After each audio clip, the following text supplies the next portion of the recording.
અમદાવાદની વાત કરીએ વરસાદ બાદ રોડની હાલત અમદાવાદમાં પણ બિસ્માર છે। ચાંદખેડા વિસ્તારમાં તૂટેલા રોડથી લોકો ત્રસ્ત જોવા મળી રહ્યા છે તો પ્રહલાદ પાર્ક સોસાયટી તરફ રોડ પણ તૂટી ગયો છે। ઠેર ઠેર પડેલા ખાડાથી વાહન ચાલકો મુશ્કેલીમાં જોવા મળ્યા। સ્માર્ટ સિટીના માર્ગો પર હવે ખાડા પડવાનું ચાલુ થઈ ચૂક્યું છે। અત્યારે હું શહેરના પશ્ચિમ વિસ્તારમાં આવેલા ચાંદખેડા પ્રહલાદ પાર્ક સોસાયટી આગળ ઉપસ્થિત છું અને તમને રોડના દ્રશ્યો બતાવું। આપ જુઓ, આ એ શહેર છે કે જેનું બજેટ 17,000 કરોડથી પણ વધારે છે, પરંતુ બદલામાં લોકોને રોડ કેવા મળે છે। કોઈ જાણે ગ્રામ્ય વિસ્તાર હોય, કોઈ કનેક્ટિવિટી શહેર સાથે ન હોય તે પ્રકારના દ્રશ્યો અત્યારે અહીં સામે આવી રહ્યા છે। ચાંદ જેવા રસ્તાઓ છે ને, આ રસ્તાથી લોકોને ભારે મુશ્કેલીનો સામનો કરવો પડે છે। કમરતોડ રસ્તા અને હર હંમેશ ચોમાસામાં આ જ પ્રકારની સ્થિતિ પણ બનતી હોય છે।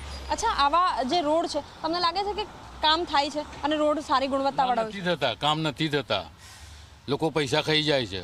કોન્ટ્રાક્ટરો પૈસા આપીને ખાલી ખાડા પૂરી દે છે અને પછી અઠવાડિયામાં રોડ તૂટી જાય।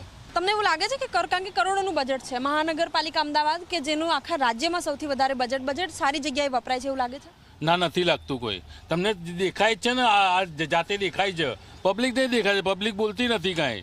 કેટલી મુશ્કેલી થાય છે અને વાહનોને કેટલું નુકસાન? મુશ્કેલી થાય, ઘણી મુશ્કેલી। એટલે ગાડી ખાડામાં પડે, કોઈ દર્દી આવ્યું હોય તો એને ઓપરેશન કરાયેલું હોય તો ગાડી ધીમે ચલાવે, ગાડી પસળે તો એના ટાંકા બાકા તૂટી જાય।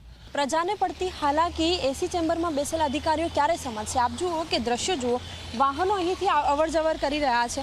સૌથી મોટો પ્રશ્ન એ છે કે રોડ માટે પણ કરોડોનું બજેટ વપરાય છે, પરંતુ લોકોને સારા રોડ રસ્તા કેમ નથી મળતા? દરેક જગ્યાએ ચોમાસામાં કંઈક આ જ પ્રકારની પરિસ્થિતિ બની જાય છે, લોકોને હાલાકીનો સામનો કરવો પડે છે, પરંતુ આ હાલાકી સમજવા અધિકારીઓ અથવા તો ચૂંટાયેલા પ્રતિનિધિઓ કેમ તૈયાર નથી? સૌથી મોટો સવાલ છે। કેમેરામેન મુકેશ ચૌહાણ સાથે સપના શર્મા, Zee 24 કલાક, અમદાવાદ।